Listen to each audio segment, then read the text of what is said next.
están? Bienvenidas, bienvenidos al escenario del poder. Comienza Stock disponible por Vía X. Conversaciones necesarias en el Chile que estamos haciendo entre todas y entre todos y en Vía X por la libre expresión. Y llega al escenario del poder la música de Money.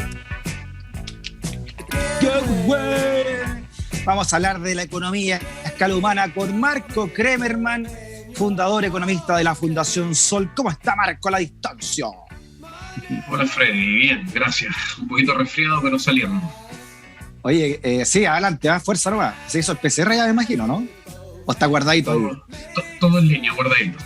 Muy bien. Oye, Marco, un tema ya que lo hemos analizado harto, pero está muy en el tapete, porque ya prácticamente si la ONU lo habla, si la FMI lo habla, ¿no? También a través de él, es porque ya es una verdad que está instalada, ¿no? El impuesto a los súper ricos en pandemia, y además se está discutiendo en el Parlamento.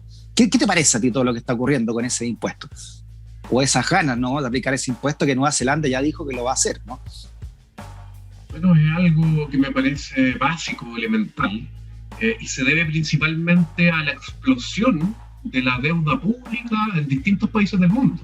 En el último año y medio, la deuda pública con respecto al Producto Interno Bruto de cada país ha aumentado de manera muy importante. Entonces la gran pregunta es la siguiente: ¿de dónde se obtienen los recursos para paliar los efectos y las consecuencias de la crisis? Principalmente para los hogares, para las empresas más pequeñitas que viven al día a día, de la deuda pública, que finalmente la terminan pagando los propios hogares en el futuro y las empresas pequeñas, o a través de impuestos. Y esto es muy importante, no de cualquier impuesto, porque el sistema chileno de impuestos recauda cierta cantidad de dinero y principalmente recauda a través de impuestos denominados como indirectos, como el IVA, que gravan bienes y servicios, que para los hogares de los sectores medios y más pobres, como no hay capacidad de ahorro, todo lo que compran, pan, leche, manzana, ropa, todo está gravado con un 19%.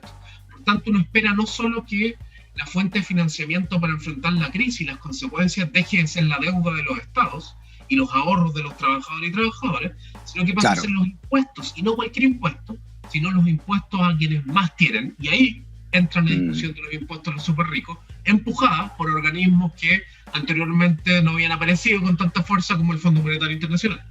Exacto, que depende de la ONU, pero además la misma ONU, a través del secretario general, ¿no?, que habla de esto, que incluso pone una variable más interesante aún, ¿no? Ahí lo estamos viendo, que habla de aquellas fortunas que además han aumentado en pandemia, como lo hemos hablado también. Parece que lo que puso la revista Forbes, que Fundación Sol también lo destacó, pegó mucho en el mundo entero, ¿no?, de cómo las grandes fortunas han amasado aún más en pandemia, mientras todo el resto del planeta se empobrece, ¿eh? Exactamente, porque en el fondo varias personas o algunas pocas personas han argumentado de que la comparación que se realiza marzo del 2020 contra marzo del 2021, que es el ranking Forbes que va apareciendo marzo a marzo, va tomando el momento donde los activos financieros se desploman. En marzo del año pasado, por la crisis sanitaria, se desploman los activos financieros y por tanto la base de comparación fue muy baja, y en marzo del 2021 hay un aumento importante. Pero si uno va a marzo del 2019, si compara estos patrimonios en 2 años, donde no hay efecto pandemia, por ejemplo, el grupo Luxich aumenta prácticamente $8.000 millones en su patrimonio. Pasa de algo más de $15.000 millones a $23.000. Por tanto, el efecto sigue siendo el mismo. Y la gran pregunta es la siguiente: ¿cómo entienden los hogares que aquellas personas que acumulan mucho dinero, que jamás van a poder su vida, en un momento en que prácticamente el 95% de los hogares lo está pasando muy mal en el mundo, ellos se hacen más ricos, su patrimonio se valoriza aún más porque tienen tanto dinero que pueden invertir en instrumentos que se llaman de renta variable, acciones, fondos mutuos y otro tipo de instrumentos financieros que han tenido buen rendimiento en los últimos meses, en los últimos semestres? Y la pregunta es la siguiente: ¿por qué, si a la gente le falta el pan, si no puede pagar las cuentas básicas, por qué hay otra parte de la economía mundial que renta tanto? Y es la disociación. La economía real, la economía a escala humana, ¿no?, que hablamos en esta sección, versus esta economía financiera que se ha transformado en una economía especulativa, básicamente. Sí. Ahora hay una teoría, ¿no?, que se estudia para analizar los efectos del neoliberalismo, que en todas las crisis siempre ganan los millonarios, ¿no? Como que, y hay una teoría de que realmente las crisis son provocadas también. Bueno, este caso es una pandemia, pero estoy hablando de las crisis económicas, para precisamente ir potenciando más esas especulaciones y esa gente que queda con capital en la mano para poder invertir cuando las cosas bajan de precio, ¿no? Exactamente, ¿no? En el fondo lo que trata ese tipo de teorías es que las crisis al sistema capitalista en general les sirve para reacomodarse, o para reacomodar sus procesos de acumulación que habían sido obturados, que habían tenido alguna obstrucción por distintas razones, ¿no? Y a través de estos procesos que se gatillan a veces por eventos inesperados, se pueden reacomodar estos procesos de acumulación y hay nuevas ganancias, se abren nuevos nichos de negocio, entre otras cosas. Eso está en discusión, ¿no? Hace mucho tiempo que la economía mundial está en crisis. No es de un año, de 2 años, desde la crisis subprime anterior, desde el 2008, que el mundo no ha salido de una crisis estructural y muchos autores definiendo la situación que vivimos no como una crisis pasajera, sino como una crisis más de carácter estructural, que podría tener una salida quizás impensada y cambiar los paradigmas en los cuales se organiza la sociedad en algunos años más. Esa discusión hay que tenerla sobre la mesa, sobre todo cuando hablamos de economía a escala humana, de economía, de cómo se administra el hogar. Sin duda, en el momento en que estamos discutiendo, tiene que aparecer la palabra impuesto. Insisto, no puede ser que las consecuencias de la crisis la terminen pagando los propios hogares precarios con sus ahorros previsionales, con el seguro de cesantía, con la ayuda de otros hogares que a lo mejor no han perdido su trabajo, mal pagado, que es lo que ha pasado en muchos lugares, y en otros no tanto, países capitalistas íconos como Estados Unidos, donde se han realizado transferencias directas a los hogares para que puedan sortear en parte.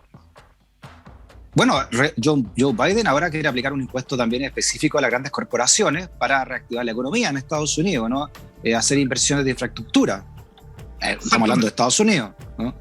Es que esas son las tendencias, Freddy. Veamos las distintas tensiones que hay en relación a los sistemas tributarios. Joe Biden propone aumentar el impuesto a las utilidades de las empresas, el impuesto corporativo de 21% a 28%, ¿no? Y quedaría por sobre la tasa impositiva en Chile. Al mismo tiempo, a nivel mundial se está impulsando una tasa mínima, de que en ningún país del mundo las empresas tengan una tasa inferior, por ejemplo, a 15% de lo que generan de utilidades, de tal manera de nivelar hacia arriba. Que no existe competencia desleal bajando los impuestos a las empresas. Toda esta presión por aumentar o por crear los impuestos a los grandes patrimonios, porque insisto, son ellos mismos en algunas partes del mundo. El año pasado, recordemos, más de 80 súper ricos en el mundo redactaron una carta para que les cobraran impuestos, porque consideraban que si no pagaban más impuestos se generaba un desequilibrio social, iban a poder salir de la crisis. En el fondo, ellos no lo están visualizando por un tema solidario, por un tema de equidad, sino lo están visualizando por un tema de salvar al propio sistema. Ese es el análisis. Exacto, porque la estabilidad la ayuda al mercado también. Una sociedad inestable, como lo que hemos vivido a partir de octubre del 2019, hemos visto cómo la inestabilidad también ha roto aún más los equilibrios del mercado, ¿no? Exactamente. Y la pregunta es, ¿por qué, si todo el mundo está apuntando a aquello, ¿no? Incluso países de ingresos menores a Chile, se ha legislado sobre los impuestos a los súper ricos? ¿Por qué en Chile hay tanta resistencia? ¿Qué pasa en este oasis, ¿no? Que es un oasis finalmente de la Respóndamelo usted, de acuerdo a lo que la Fundación Sol también ha señalado y ha explicado en Economía a Escala Humana. ¿Por qué? ¿Por qué esta resistencia, entonces, cree usted, Marco, de que los súper ricos paguen finalmente? Estamos hablando incluso de un impuesto único, un 2,5 único, ni siquiera se ha hablado de profundizar aún más las brechas, ¿no? Por ejemplo, teniendo en cuenta esta gráfica que ustedes publicaron, ¿no?, en la pandemia, de cómo se han aumentado las grandes fortunas, entre las cuales está ahí la del presidente Piñera. Exactamente, ¿no? El grupo Luxich es el más importante, actualmente con un patrimonio de 23.000 millones de dólares. Julio Ponce Lerú, con un patrimonio y aumentando superior a los 4.000 millones de dólares. El propio presidente Piñera, aumentando su patrimonio, acercándose a los 3.000 millones de dólares. Entonces, distintas autoridades han dicho, bueno, siempre hay que estar presionando, o este es el momento para que los propios súper ricos se sumen, ¿no? Se sumen a que exista un impuesto para ello. Yo no creo en la acción voluntaria. En general, esto hay que hacerlo a través de la legislación, a través de la política, que también tenemos una deficiencia importante, pero la gran respuesta es que creemos que la Fundación Sol, que en Chile es un sistema especial, ¿no? Es un país capitalista que tiene ciertas particularidades en su proyecto neoliberal llevado al extremo. lo que ha significado que en nuestra élite económica, los grandes grupos económicos, consideran que a pesar de que estemos al borde de la cornisa, no hay que hacer nada, ¿no? Y eso lo vimos en el estallido social y lo vemos en la pandemia. Se han ganado tanto dinero y no han tenido contraparte política y social para nivelar los niveles de desigualdad que existen en Chile, para que las ganancias y la riqueza se distribuyan de alguna manera. La gran pregunta es por qué lo tendrían que hacer ahora. Si ven que en Chile no hay contraparte, no hay contrapeso político y social, ellos siguen extremando sus argumentos, siguen atrincherando de tal forma que si en algún momento algo cede, sea lo mínimo posible. Por tanto, parece muy difícil que, por ejemplo, un Juan Sutí, Bernardo Larraín Mate o quienes dirigen los grupos empresariales propongan un impuesto a los súper ricos para financiar parte de esta crisis. Pero sí están dispuestos a donar cajas de alimentos, ir a dejarlos a ellos mismos y que los filmen los canales de televisión. Sí. Oye, e incluso lo que se conoce como filantropía está siendo cuestionado por muchos millonarios, más sociales, por supuesto, que dicen, bueno, la filantropía no sería necesaria si realmente nosotros pagáramos los impuestos que corresponden, ¿no? Porque una cosa es hacer caridad o lavar imagen, y otra cosa es realmente contribuir a un equilibrio social pagando más de lo que pague mal que tiene, y va a seguir siendo rico igual, ¿no? Exactamente, y esa es la gran diferencia entre ser parte de un país, un territorio común, donde existan reglas comunes y donde uno entienda que el desarrollo de infraestructura, el desarrollo de educación pública de buena calidad, de una salud que le llegue a todas las personas en un mismo nivel, beneficia a toda la sociedad. Esa es la noción del pago de impuestos, no es un robo. No es que déjeme a mí con mis utilidades ver si yo quiero financiar a esta persona para que lleve a cabo su negocio o otro. No, acá hay un piso común. Claro. Y si estamos de acuerdo con ese piso común, bueno, entonces cada persona debería vivir en su propio país, ¿no? Y ahí nos apartamos de una noción mínima democrática, de un Estado mínimo de convivencia. Exactamente, entonces eso es lo que lamentablemente no ha estado sobre la mesa, y siguen estos atrincheramientos de parte de nuestra élite económica de pagar lo mínimo posible y de contratar un batallón de abogados tributaristas y especialistas en legislación tributaria para eludir la mayor cantidad de impuestos que se puedan pagar. Claro, tú has explicado, Marco, muy bien también que nosotros vamos a hacerlo, hablamos, ¿no? Vamos a ser el país con más alto PIB de Latinoamérica, o uno de los más altos al menos, luego. Y además estamos a niveles de algunos países de Europa, pero eso antes de impuestos. Después de impuestos somos uno de los países más desiguales del planeta, el más desigual salvo 3 o 4 países africanos. Entonces, sin duda que nuestra piedra de tope ahí, nuestra gran falencia inclusiva, está siendo la malla de cómo cobramos los impuestos, ¿no? Nuestro sistema tributario. Exactamente. Nuestro sistema tributario tiene 3 problemas gigantes. Uno es que nuestra carga tributaria es muy pequeña para la realidad chilena. Lo hemos conversado en otros programas, llevamos casi 2 décadas recaudando en promedio 20% del Producto Interno Bruto, 20%, pegados en 20%. Ya deberíamos estar recaudando 30%, y eso sin duda permitiría costear educación, salud, pensiones. 8 sería la realidad, pero no basta con recaudar más, sino que hay que recaudar mejor, de manera progresiva. Y por tanto no podemos seguir hincándole el diente al impuesto a los sectores medios y más pobres, el IVA, sino que tenemos que pensar en impuestos a las rentas más altas, impuestos a la explotación de recursos naturales, y eliminar algo muy importante, que son los beneficios tributarios, que son llamados elegantemente como exenciones tributarias para el sector público. Claro. Ella hay uno muy importante que tiene que ver con las ganancias de capital, ¿no? Ya. Por ejemplo, un ejemplo bien sencillo. Una persona que tiene mucho dinero participa del mercado accionario y compra acciones de una empresa, ¿no?, para ver si puede con esa compra. Una especulación, lo mismo comprar dólares, vender dólares. Y después pasa el tiempo, sube, supongamos, el precio de la acción, la vende y gana, no sé, un 20, un 30% por esa venta. Hoy día, y esto ocurre el año 2000, en el gobierno de Ricardo Lagos, ¿no?, nuevamente, ese impuesto se eliminó. ¿No? Se eliminó con razón. Existía. Antes de Lagos existía ese impuesto. A la ganancia de capital. Exactamente. Pero oye, Marco, porque lo importante era crecer y lo demás era música. Por eso se eliminó. Es lógico, ¿no? Nuevamente una declaración bastante extrema, ¿no? Que no entiende que las cosas van en equilibrio, no todas las cosas van en la misma, que el crecimiento es una condición necesaria, pero no suficiente, no puede ser solo música el resto. Pero ese impuesto a la ganancia de capital impide, por ejemplo, que una persona que tiene mucho dinero compra muchas acciones, las vende y en esa pasada gana mucha plata, pague impuestos por esa ganancia, algo básico. En cambio, sí, una persona que gana 900 lucas como trabajador paga un impuesto global complementario. ¿Ya? Entonces, hoy día entiendo que unos diputados de Renovación Nacional están proponiendo eliminar esa sanción, que haya impuestos por ganancia del capital, pero para que no se legisle y no avance el proyecto del impuesto a los superricos. Sí, eso te iba a preguntar. Ayer hablaba con el diputado en la radio, en los SACH, hablaba con Sebastián Torrealba, uno de los que está liderando este proyecto que tú dices de ponerle impuesto a la ganancia de capital, en vez del impuesto a los súper ricos, que él dice que esto es una mejor manera, no el otro que lo encuentra populista.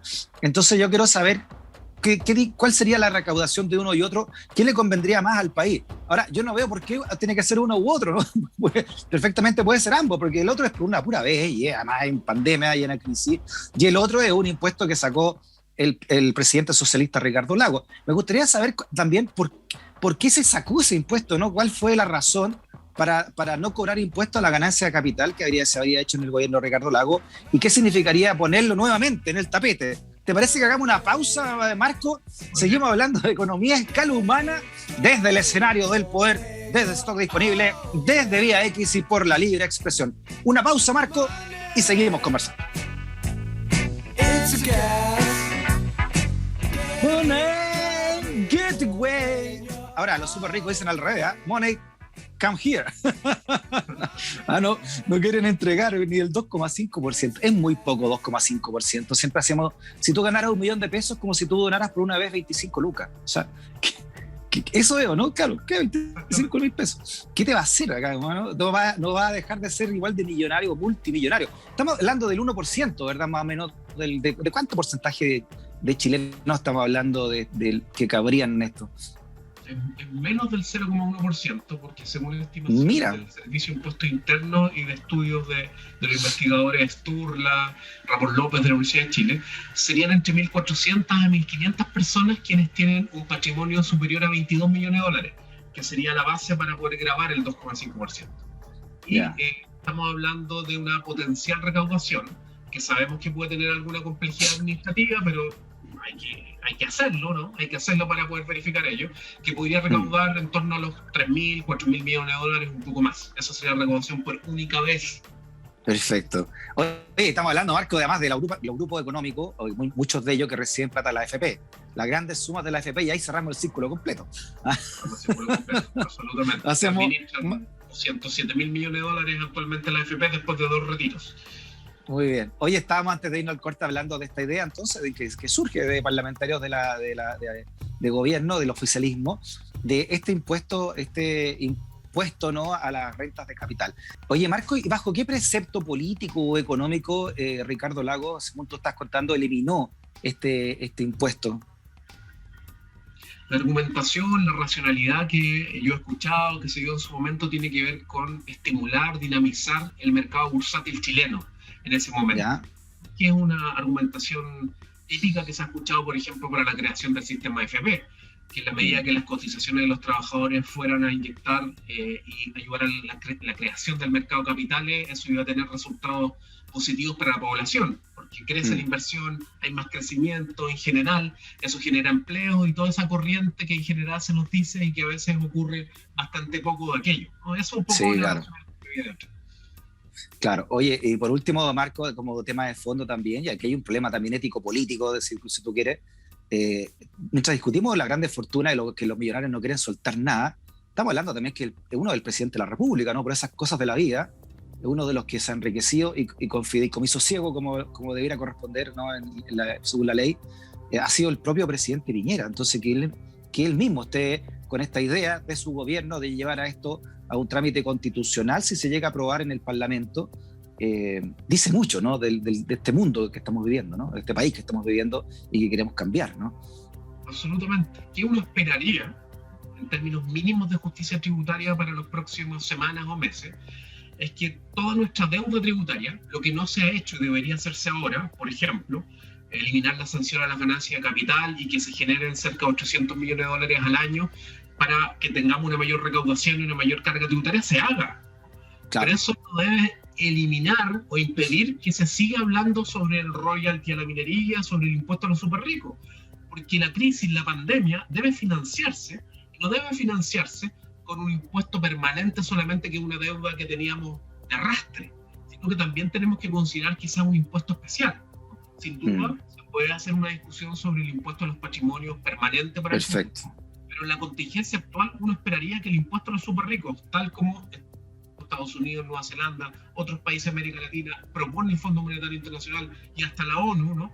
Es una discusión que hay que dar, y sería bastante extraño que nuevamente en este oasis de la superacumulación nos resistamos a hacer esa discusión e inventemos una serie de argumentos tal como se inventó para el primer retiro de la AFP, que el país iba a encerrar y que los activos se iban a perder para impedir que la discusión avance. Don Marco Kremerman, le mandamos un abrazo grandote y muchas gracias por su conversación. Suerte y saludo a todos de la Fundación Sol. Muchas gracias, Freddy. Un abrazo grande también. Chao, que estés bien.